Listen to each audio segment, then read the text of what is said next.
This is the weekly wrap up presented by the Conversation Project.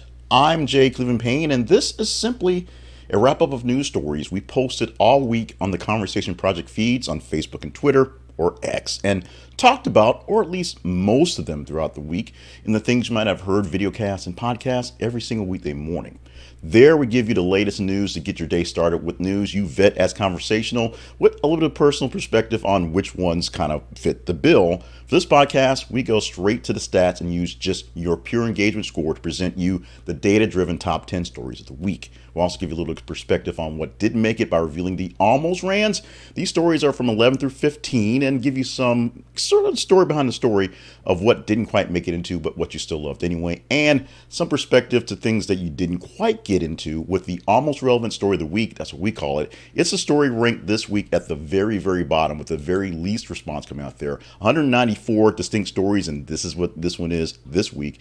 We will tell you what story got no love and why it probably should have got a little bit more, at least in the curiosity factor. Sometimes these are stories that really should be important. This one should have been a bit more curious, but no one seemed to care, but we'll give that care to you anyway. We'll explain how the feeds work and the engagement stuff so we know how to tell you, how to tell us what to talk about in the top headlines throughout the week and for this show for the weekend. We'll explain how this sets up a weekend offering called the Story of the Week. We'll go deeper into one of the top 10 stories, editorializing on that one based on, we'll explain how we based on the pick on that as well, but it's one of the top stories, so that's the first caveat. It's a top 10 story per you. Then we'll tell you how that happens. For more details on how all these things work, it's very simple to you to help us out. Go to our website. This is theconversationproject.com, and you can see details and learn all about what we do for the Conversation Project all week long specifically. And of course, we're asking you to email us at theconversationinbox@gmail.com so you can give us your perspective, your ideas, your critiques of how things are going along for this and other things we provide. Now, let's get into the headlines for the top 10 for this week. Counting down, just like Casey Kasem did, from 10 to 1 to give you what really happened this week based on what you really thought about this week, your engagement numbers going forward. With a bit of a caveat, we had some issues this week where we could not populate one day, we could not populate a script, so we just gave you the headlines without much deep detail. And another day, we did not actually publish a show this week. So some of these headlines were big per you, but it's literally the first time I'm seeing them in perspective because we didn't get a chance to really go deep into them throughout the week. And then some of them were big to you that we skipped anyway because there's always some gruesome stuff that really isn't the happy, shiny stuff. Let's get into this top 10 stuff for this weekend. We'll sort of tell you how that worked out. At number 10, headline, Buccaneers QB John Wolford taken to hospital after suffering neck injury versus Jets.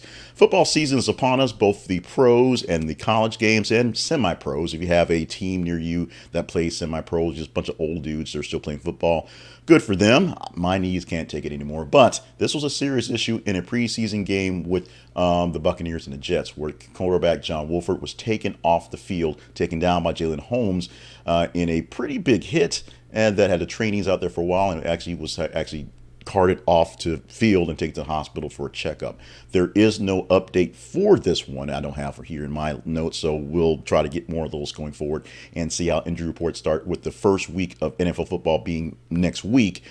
First week of college football is this week, so if you're looking forward to that, you may be stuck to your TV for quite some time today, getting caught up on your favorite team across the nation. But we do have this very serious one, the top 10 story, and it was a top story that we actually did cover throughout the week in the weekly wrap-up, or the things you might have heard every single week.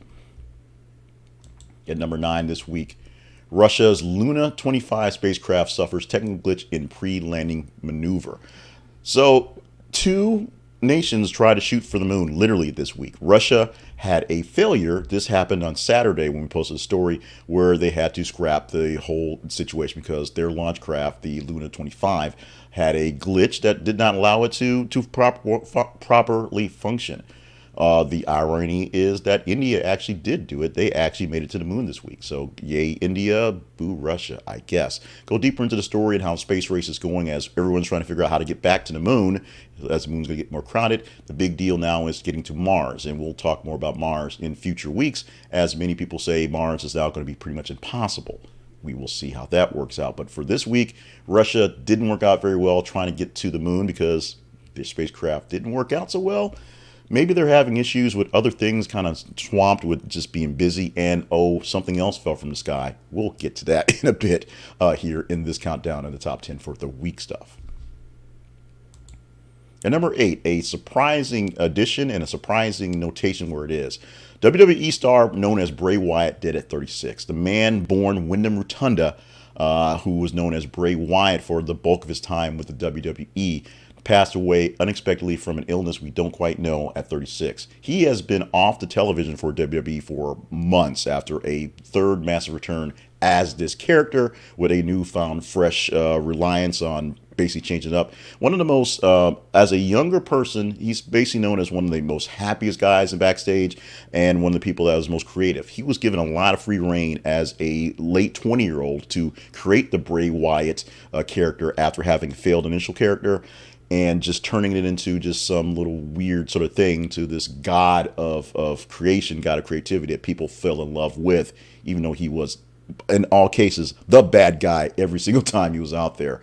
He's a famous person from a famous family. He's a third generation, maybe even a fourth generation wrestler, and his family includes a lot of cousins and uncles who literally are in the business, running through starting off with WWE, all the major WWF should say, all the major federations back in the independent days, and when it got consolidated, spending some time in all the big things. Him himself spending all his major time in some independents, but mostly attached to WWE brands. Bray Wyatt dead at the age of 36.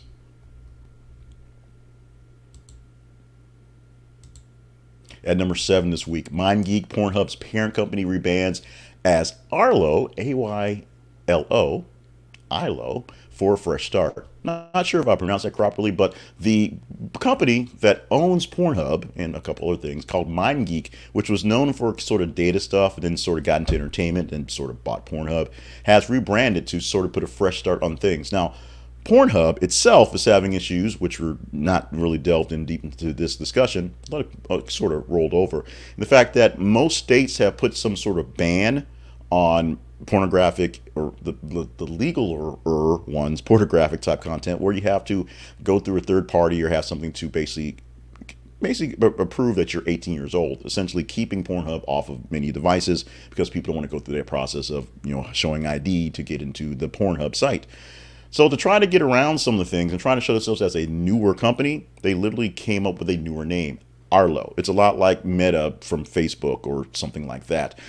It's one of those things that you change your name, but you're still the same people. We will see what happens. It's a private equity firm that was once known as MindGeek, or owns MindGeek, that owns Pornhub or all the other stuff, is now being known as Arlo, symbolizing a fresh beginning, reflecting the company's dedication to being a global leader in tech as a tech platform, empowering thousands, hundreds of thousands of creators to earn a living. Hence why Pornhub falls in line with what they do. At number 6, Ohio State wrestler Sammy Sasso recovering after being shot near campus. This is a story we actually popped in there but did not have a full script for, so we couldn't go deep into detail on this one. But a celebrated wrestler for Ohio State shot near campus, outside of campus, and was recovering from the injuries. There is it's a very small article. It's essentially one of the articles that pop up because someone got shot, so the internet picked up on that one, and that basically fed all the impressions, and you guys engaged in it to get the more impressions. So this is a story we have that lasted the full weekend, Saturday the 19th. This was posted for you guys, so it happened Friday-ish, and in those times. We're not sure any details, updates on this from this happening. We knew he was recovering from the injuries and was going to be fine and when all said and done, but no updates to this story particularly as well.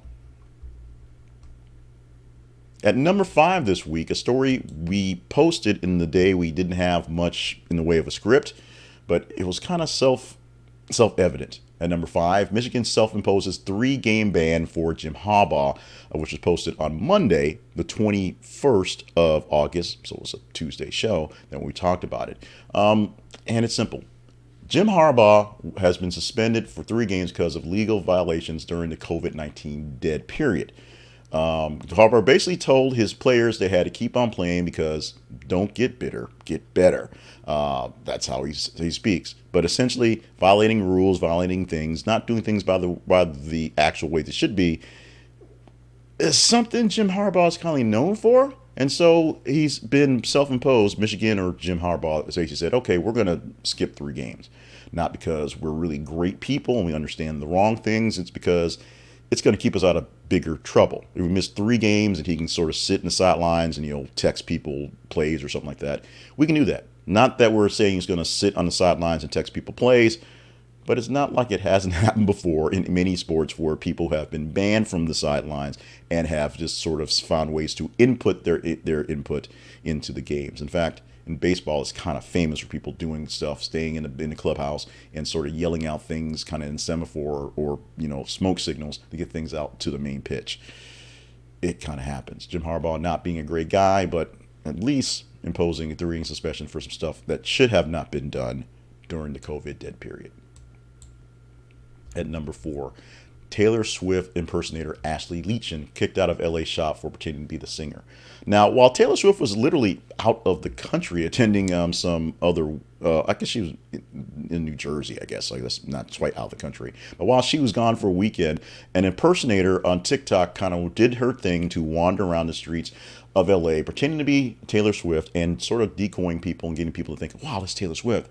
After being figured out pretty quickly by one shop and being kicked out of that shop on TikTok, her Swiftie fans really jumped at her for just being a jerk.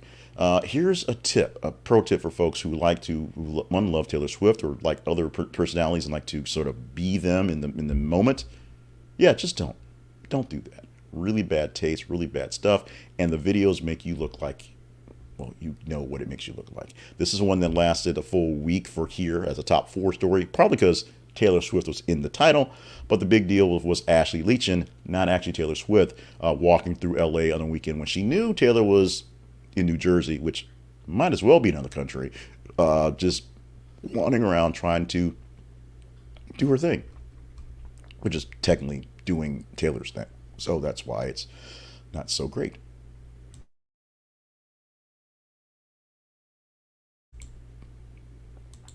The number 3 story. We said Russia had issues with things falling from the sky. This one, a plane. Now, the plane crash believed to have killed Russia's Wagner mercenary chief Prigozhin, seen as Kremlin revenge.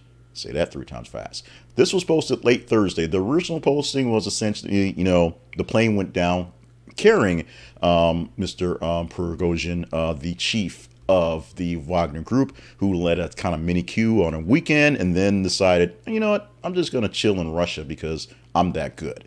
And chilling in Russia pretty much is what got him not good, which is essentially dead, as we're waiting for, DNA and autopsy reports to say what's going on. But essentially, Prigozhin and 2 of his top lieutenants in Wagner were on this plane, which the U.S. intelligence believe had some dealing with, i.e. some tampering with, i.e. didn't just fall from the sky on its own. As we know, people who tend to threaten Vladimir Putin or just sort of get in his way or maybe just not bring him his lunch properly tend to fall from the sky. Literally fall from tall buildings and out of windows if they're not poisoned. That happens a lot. Here's a case where something that looks plausibly deniable, as Mr. Putin is saying, we feel for the family of the Wagner leader. He was a great man who did some, unfortunately, not so great things sometimes, as in, bad decisions, like go up against Putin. Not necessarily a smoking gun, but Russia and Putin are good at hiding smoking guns, so there you go. But the whole quick conspiracy theory of whether, Prigozhin got in the plane and it fell out of the sky by itself, if you're into those types of things, you might have something going on because these types of things sort of happen around Vladimir Putin and Russia stuff. So U.S. intelligence basically says there was something to the explosion that caused the crash of the plane that had something to do with outside interference and not just, mechanics. We shall see. At number 2, British nurse Lucy Letby in prison for life for murders of 7 babies and attempted murders of 6. This is a story we actually pulled off of the AP News on America, but it was a big deal in the tabloids overseas. The neonatal nurse was sentenced to life in prison for murdering 7 babies, trying to kill 6 others in the span of her time.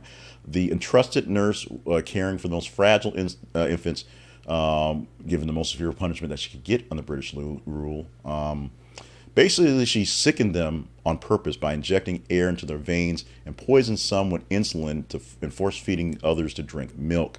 She then cried in grief and made keepsakes for their parents as the babies died. This is a very deep and very kind of twisted story, but going into the details of the story, you really have to sort of read it to understand what goes on. So look for the links wherever you receive this video, this audio for the podcast for this week. We have the links to all stories we posted, all 16 stories, not all 100, 219, all 190, whatever. All 16 stories are posted here for you to look at, to review and see what we're talking about going on. This one, you kind of have to go through. It is a heavy read, a very heavy read, so make sure you're prepared for it. But this is one you need to really kind of go through to understand it. Although, let me be honest, it's hard to understand exactly what the whole point of her actions are, because they are just that tragic. And the number one story for this week, we go through a story and we go to give the top story some extra love and some extra sort of, how do you say, extra fanfare to prepare you for that story.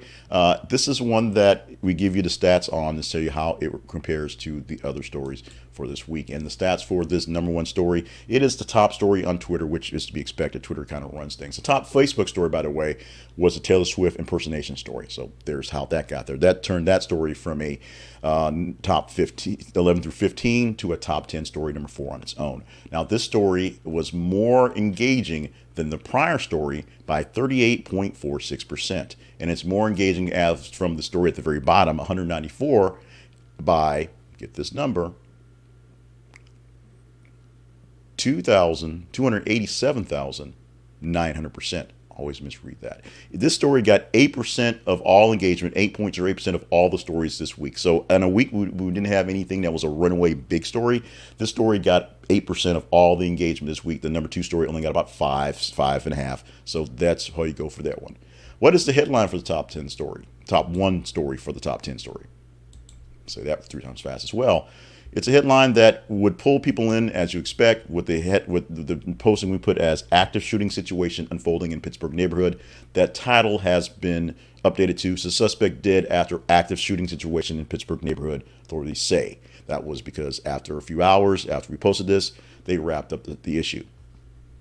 So the basics of the story was law enforcement officers went to serve an eviction notice to a person, and they began shooting at them, which had a gun battle, and one deputy was injured in the melee, but the person they went to serve essentially shot in the whole ordeal.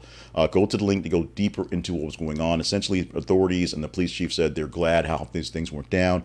It was an active shooter because for a while he was running around actively shooting, but they were able to take him down and kill him. Maybe not the best way to end this situation, but situation ended with no other lives other than the shooter being taken down in the situation. This could have turned out a whole lot worse, as they have tended to turn out lately, but this time it turned out for the better, although leaving the suspect dead is not necessarily for the best. So from here, as we just presented you the top 10 stories of the week, we prepare you for what we have as the supplemental podcast to this supplemental podcast, which is the story of the week. So after we produce and publish this out, we work on defining, redefining the script, and getting you the next podcast. This is going to be audio only for the story of the week. And this week, we have chosen as our story, this is one of the top 10 stories we just gave you here, to push on to the story on MindGeek and Pornhub, which the headline title I said again is MindGeek Pornhub parent company rebands as Arlo for fresh start. The runner-up story, the story we almost talked about, was the plane crash believed to have killed Russians Wagner mercenary chief Prigozhin, seen as Kremlin's revenge. As much as I want to talk about the Kremlin and as Putin literally throwing people out of the sky, I thought it was more interesting to go into the Pornhub story because, one, we just can't seem to miss Pornhub stories. That's just what it is. And two, there is an actual real business angle to this and why this may work for the company and for Pornhub inside of the company itself. However, it's still Pornhub. So we'll get deeper into that one and we'll try to stay off the explicit list. I think we'll do that. The problem is we'll keep bringing up Pornhub literally every 2 minutes in our discussion. So the bots would probably think we're just hyping the company. We're not. We're actually doing commentary that is, hopefully kind of commentary-ish. With that, you now have the top 10 stories of the week, as per the stats. We will explain how the whole stats work here inside of the sales part, the promotion part here. So we're going to take a quick break from doing actual stories.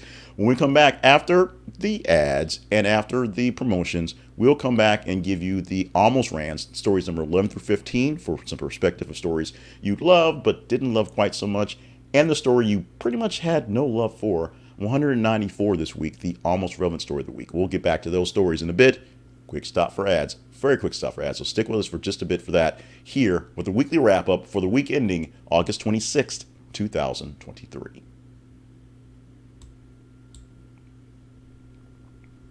Let's start with a quick jump into what we said earlier about football, because football is important.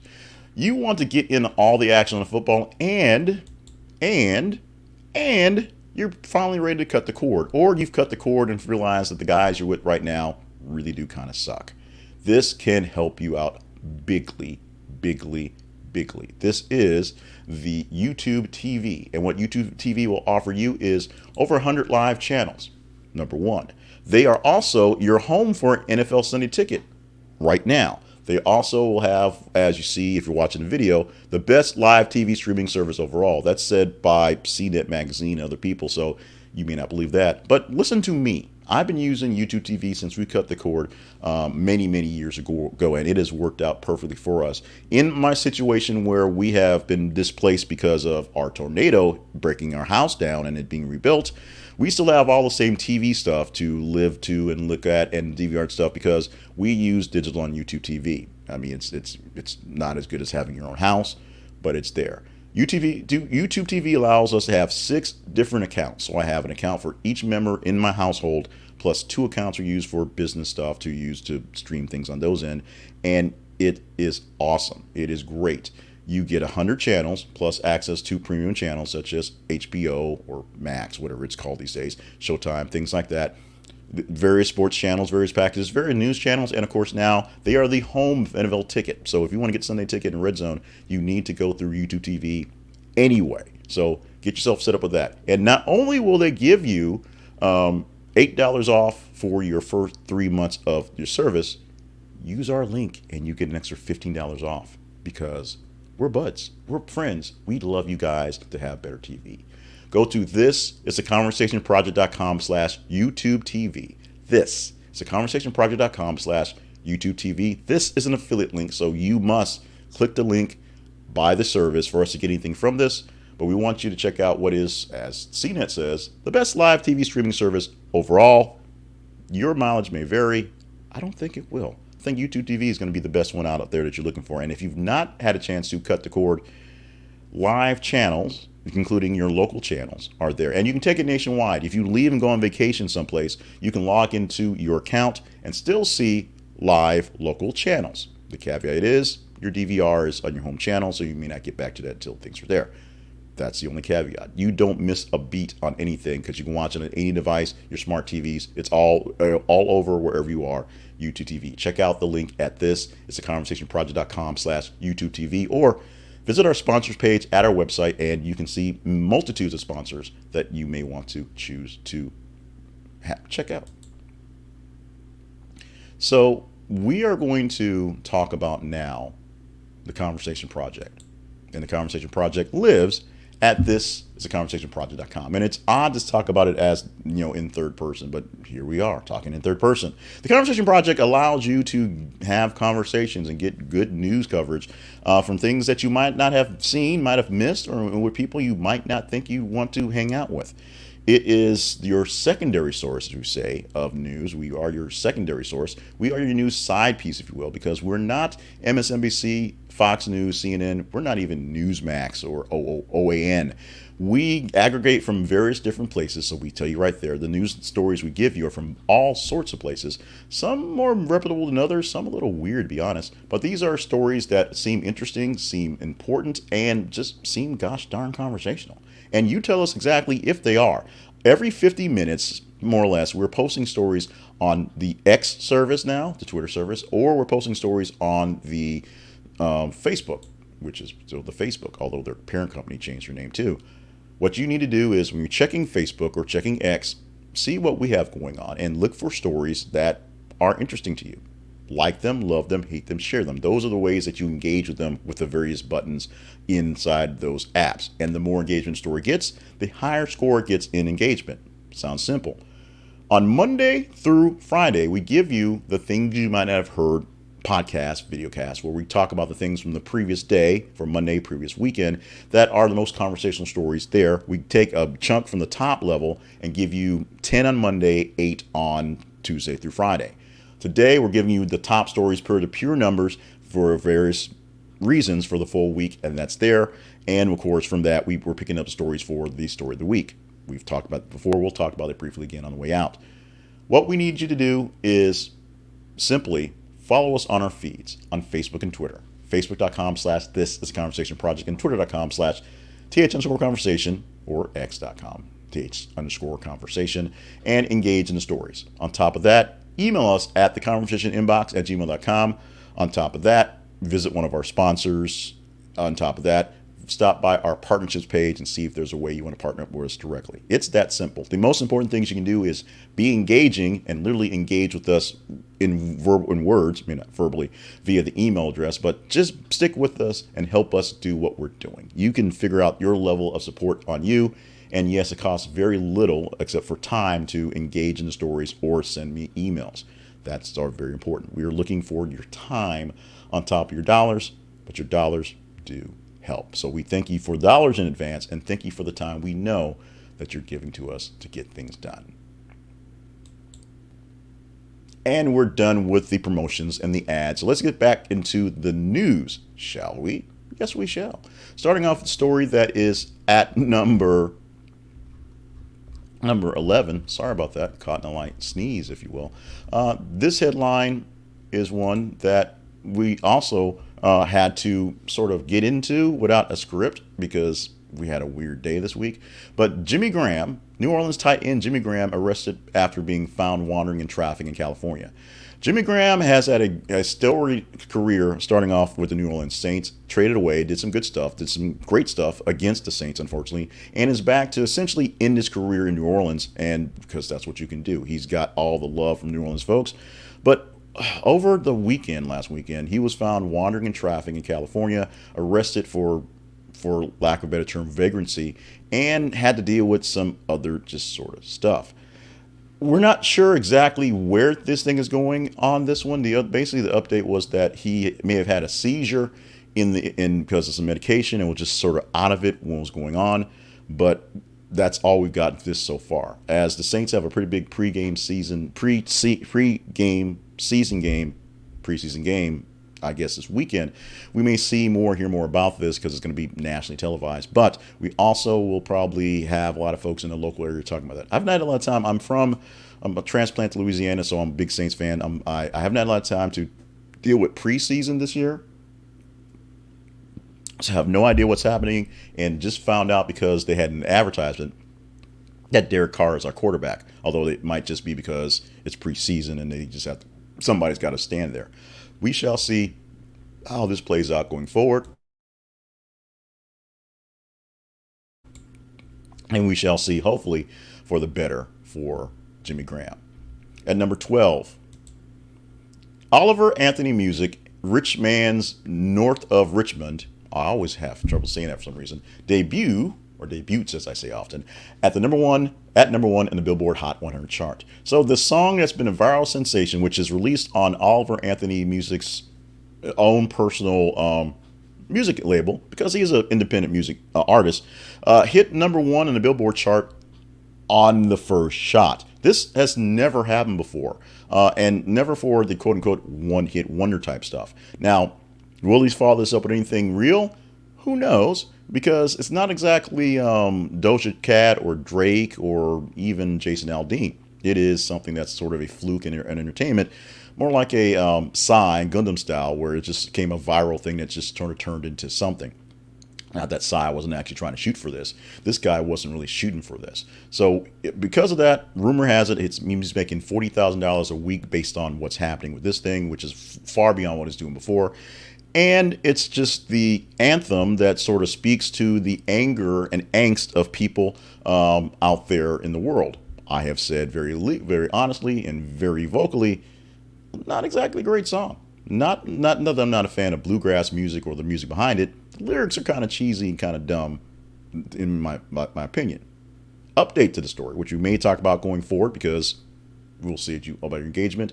Apparently, Olive Anthony, which is his stage name, took to offense a bit that so many folks on the conservative side have taken to the song, especially the folks that used it when they discussed it in the debate on Wednesday from the Republican Party, because he says, like many jokes out there, it actually was talking about y'all, not so much the liberals and the welfare state. It's really about y'all 8 folks up there on the stage are the rich men north of Richmond, which is referring to Washington, D.C., and basically saying kind of a blanket statement on politicians and sort of pointing more or less towards the right more than the left. But you can read that article coming forward. This article right here goes to the fact that this sensation is making money and people are responding to it, but as often happens, maybe not for the right reasons. At number 13, WGA and AMPTP to meet again next week. No headline update to this article because they met last week, which was a few days ago. We posted this on Saturday, so people were interested in what happening. Nothing happened. The Writers Guild is still on strike. Nothing has really changed. There have been some movement of the points on what things are getting, and they may be coming closer. And I think there was a vote on some of the pieces to see if they're getting closer, but nothing officially happened. There's still a writer's strike. There's still an actor's strike. There's still no production of TV being created, but anything that's out there in the pipeline, you will see it come up with very little promotion other than a lot of promos because the actors and the writers can't talk about it. At number 14, Ted Cruz fooled by a clear troll job on Twitter after Hurricane Hillary. Someone posted a weird little thing on the Twitter, the X, about Hurricane Hillary, and then, of course, Ted Cruz had to throw his 2 cents in there. Only find out that it was from what was labeled as a barstool bro, essentially some clown just doing something silly on the Twitter, the X, and that Ted Cruz sort of took it as real, but then he did take a sort of just a dig on Southern California in general, just because he was already out there. Ted Cruz, proven he's Ted Cruzing again. Oddly enough, I was so ready to vote Ted Cruz 6 years ago as the next Republican overlord because, I guess he was up in line. It's like, sure, he's the best thing out there. Let's go for it. Of course, Donald Trump. Yeah, we know how that is playing out. And finally, at number 15, Tom Cruise has reportedly quit Scientology after it kept him from seeing his daughter, Suri, for years. Now, I'm not quite so sure about this thing because there's no one else is picking up on this thing, so it's probably trolling on our end. But we put it in there. You guys responded to it pretty heavily.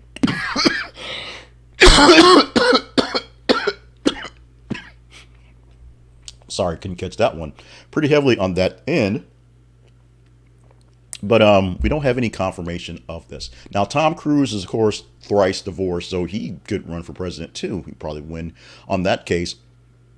I don't believe he had any kids with Mimi Rogers. He did have kids with Nicole Kidman, who lived with him for a while, which sort of cemented the fact that they were in Scientology, even though Nicole Kidman was not. And Katie Holmes officially left the church/cult right after the divorce. And because of leaving the church, Tom Cruise is basically not allowed to hang out with any family members who's not there. Apparently, Tom Cruise is kind of sick of this and wants to hang out with his daughter since the divorce in 2012. And he is leaving Scientology or has left Scientology. There is no confirmation of this whatsoever, so we shall see how this plays out. It's probably not true, but we put it on there. You guys voted on it. It's top 15 for this week. We want to remind you very quickly before we go to the almost relevant story of the week that you can hang out with us in various different ways. This is theconversationproject.com is our website. Go there, find updates and replays and all the things about the Conversation Project. all our shows, the weekday show, the weekend shows, and how to find us on TikTok and YouTube Shorts and things like that at the main website. Email us at theconversationinbox@gmail.com. That is where you can, as I just said, email us with any thoughts, any prayers, any threats. That's where they come in, through email at that email address there for the show. We have other email addresses for other projects under the larger media umbrella I have that's called More Bitter Media. But to get it directly to this show, send it there. Also, our feeds at facebook.com and twitter.com. You can substitute Twitter with X. For Facebook, it is This Is a Conversation Project, and twitter.com/th_conversation. As we said earlier, the almost relevant story of the week is 287,900% less engaging than the top story on the active shooting situation in Pittsburgh. And the headline that I think you should care more about, but you didn't, reads like this. At 194 this week, the missing Tennessee couple found 8 days in Alaskan wilderness, just 2 miles from their car. So this is a good thing because a missing couple were wandering in the woods and they were found 8 days later, which is great. They were found alive and found well. Because the issue is, it took them for a while to find because they got lost. Only about 2 miles from their origin of their car. And essentially, John Bear and Cynthia Hoovspain were spotted hiking, and they wandered in the woods in Fairbanks after losing their way. They got distracted, got kind of discombobulated, and were off the main trail.